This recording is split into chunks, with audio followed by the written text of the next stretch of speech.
Lee A. Smith, 4 September 1929. My hometown was Florida. I was born in Florida.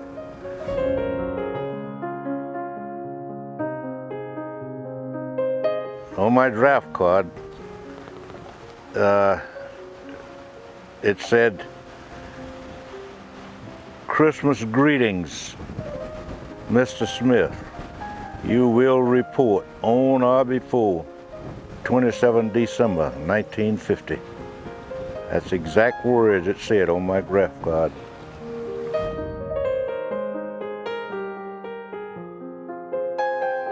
Really, I volunteered.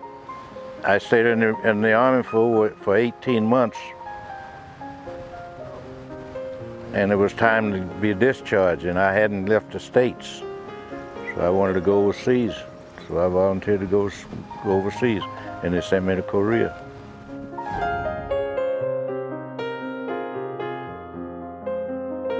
They didn't like the idea because two of my friends, classmates that I went to school with, had got killed over there already.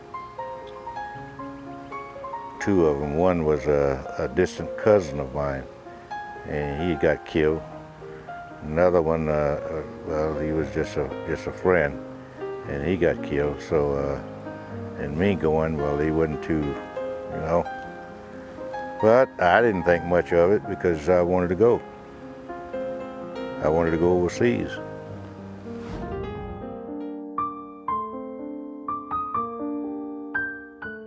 I thought of it, yeah, but I knew this was something that I wanted. I wanted to be in the Army. And I knew that was a part of the deal. I mean, when you go to war, you know, you either get killed, and I thought, on the other hand, everybody that go to war don't get killed, you know, and that's what I had in mind, you know. Of course, my cousin and friend, they was unfortunate, and they got killed. But and I was thinking, well, everybody don't get killed, you know.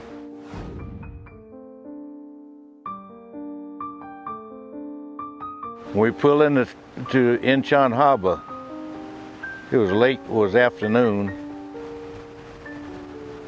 and the ships they couldn't come into the dock, so the ships anchored offshore.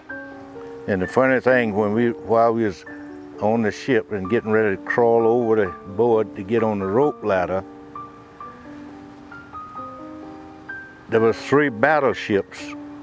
Battleship Missouri, and I think, anyway, there were 3 battleships there, lined up along the coast there.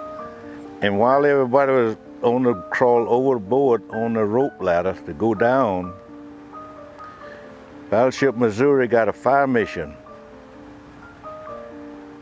And anytime when they get a fire mission, when that thing go off, it wakes up the devil in hell, the racket. And the concussion and the lights and everything, the light from it flash, it lights up. And that's what happened. And this rope ladder was loaded with people getting down there. And when he gets a fire mission, boom, boy, and everybody trying to get back up on the ship. What the hell going on? Nobody had never heard that much racket before. That was my first, that was the first scare.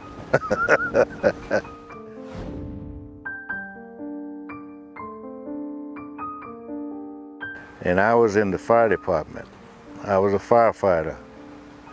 We're supposed to fire support, fire protection for the entire city of Incheon, right, in all the area. POL, gas, and all this. That was our job. We had small bombings, artillery coming in all the time.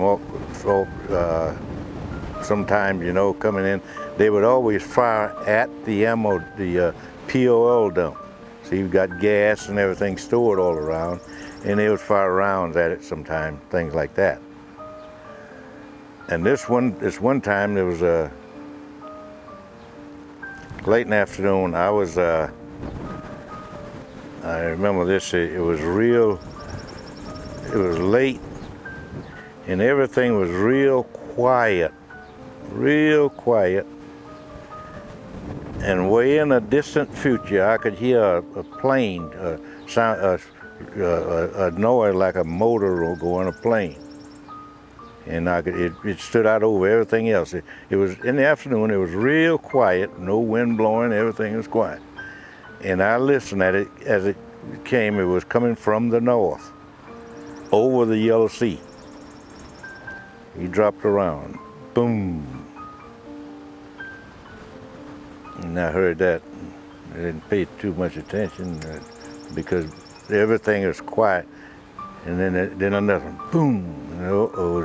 Then everybody began to move around, getting ready, listening, waiting for something, for the alarm to go off. Because anytime something goes off, well, the alarm will go off, and everybody get ready to move out. But after the second one, everybody started moving around and were waiting for it, for the alarm to go off, and which didn't go off. And after the third one, everybody began to look, and boy, you see nothing but smoke and fire going on. Oh my God, we've been bummed on. And by that time I looked, and this guy, the pilot on that plane, and I could see the pilot as he, with his goggles, he's looking down, following the road. You could see the road, see, they had street lights, and he could see, and I could see he could follow the road. He followed right on out to the sea. And then he went, and once he got out the water there, he headed on back north. He just followed the coastline. And by that time, we were out fighting fire.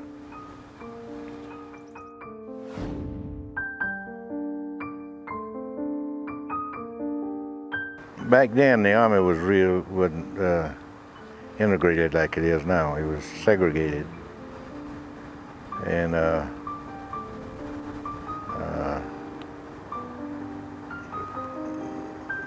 even though where I was, well, we was integrated, but it was segregated, where blacks and whites, and for that reason, they had black outfits and white. Well, the whites got the best of everything. That's what happened.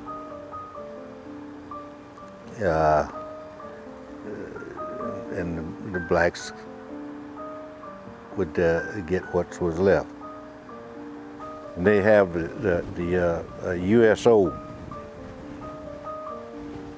to go down and pass out coffee and donuts for boys on the line. They would pass the blacks and go to the whites, either that or things like that. And I saw this. I saw this from my own. And it was things like that that really got me.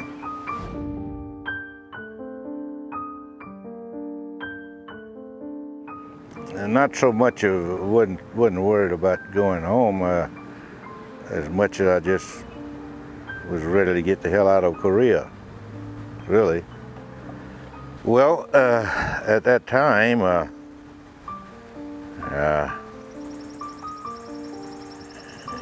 it seemed a little useless, because at some times there it seemed like we were fighting a losing battle. But then the tide kind of changed a little bit, and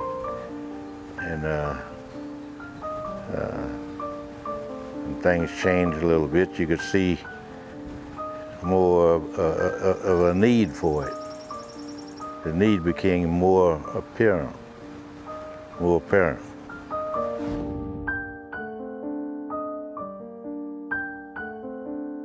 I got some trade while I was in school, like as an engineer school, went to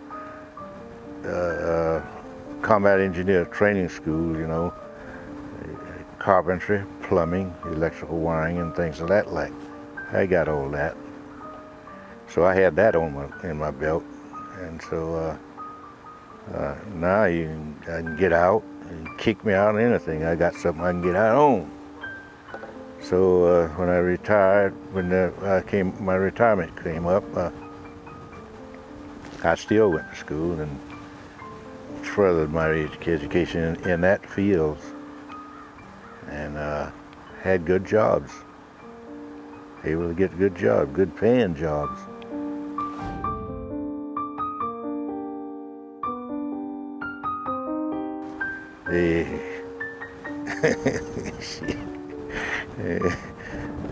I don't know.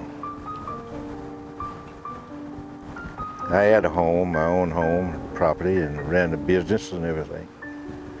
Made my own living. And since I didn't have a wife, not married, never been married, and have no intention of ever being married. And so this is the place for me. Nieces and nephews, ain't nowhere in hell I can put the last few days of my life. I'm 90 years now, 89 now, almost 90. And there's nowhere in hell I can put the last few days of my life in the hand of them damn dumbass nieces and nephews. No, sir. This is home for me. And this is it for me. When I leave here, they'll take me out here, feet first. Thank you so much. You're welcome. Thank you for your time. Yeah.